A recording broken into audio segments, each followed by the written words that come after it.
ইংল্যান্ডের Cardiff metropolitan স্টেডিয়ামে Bengal dragon ফাউন্ডেশনের উদ্যোগে 17 মে রবিবার আয়োজিত হয়ে গেল বিশাল একটি স্পোর্টস ইভেন্ট।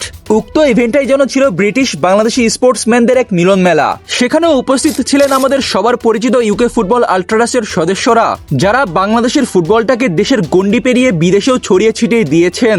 উক্ত ইভেন্টে অতিথি হিসেবে উপস্থিত ছিলেন আমাদের রত্ন লেস্টার সিটির তারকা ফুটবলার হামজা চৌধুরী। এছাড়াও উপস্থিত ছিলেন আরও একটি জনপ্রিয় হামজা।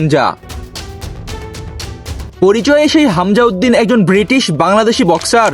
হামজা উদ্দিনের জন্মস্থান সুদূর ইংল্যান্ডের ওয়েলসলিতে হলেও তার শিকড় বাংলাদেশের সিলেট জেলায়। অর্থাৎ হামজা চৌধুরীর মতো হামজা উদ্দিন দুজনেরই শিকড়ে লেগে আছে শস্যদানা আর বাংলাদেশের মাটির ঘ্রাণ। বাংলাদেশি মানুষদের মাঝে খুব বেশি পরিচিত না হলেও ব্রিটিশদের মাঝে তিনি একটা জনপ্রিয় নাম।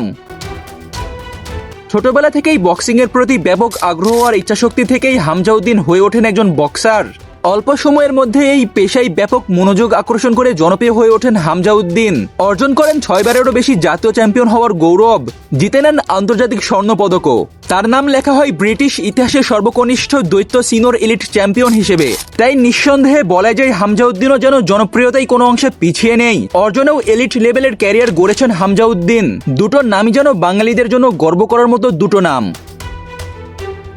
উক্ত ইভেন্টে উপস্থিত থাকা ইউকে ফুটবল আল্ট্রাসের সদস্যরা, যারা হামজা চৌধুরী এবং হামজা উদ্দিনের হাতে তুলে দেন ইউকে ফুটবল আল্ট্রাসের জার্সি। এর আগেও এই সংগঠনের সদস্যরা লেস্টার সিটিতে গিয়ে হামজা চৌধুরীর সঙ্গে সৌজন্য সাক্ষাৎ করেছিলেন। সেই সম্পর্ক এবং সংযোগে এখন আরও দৃঢ় হয়েছে সময়ের সঙ্গে সঙ্গে। ইউকে ফুটবল আল্ট্রাস মূলত এমন একটি স্বেচ্ছাসেবী সংগঠন, যারা কোনো ধরনের ব্যক্তিগত স্বার্থ ছাড়াই দেশের বাইরে থেকেও বাংলাদেশের ফুটবলের প্রচার প্রসার এবং উন্নয়নে নির্লসভাবে কাজ করে যাচ্ছে। তারা শুধু সমর্থনই নয়, বরং বাংলাদেশি অরিজিন ফুটবলারদের উৎসাহিত করা এবং তাদের জাতীয় দলে আনার পথ আরও সুগম করার ক্ষেত্রেও গুরুত্বপূর্ণ ভূমিকা রাখছে। বিদেশে বসবাস করেও দেশের ফুটবলের প্রতি তাদের এই ভালোবাসা ও অবদান সত্যি প্রশংসনীয়।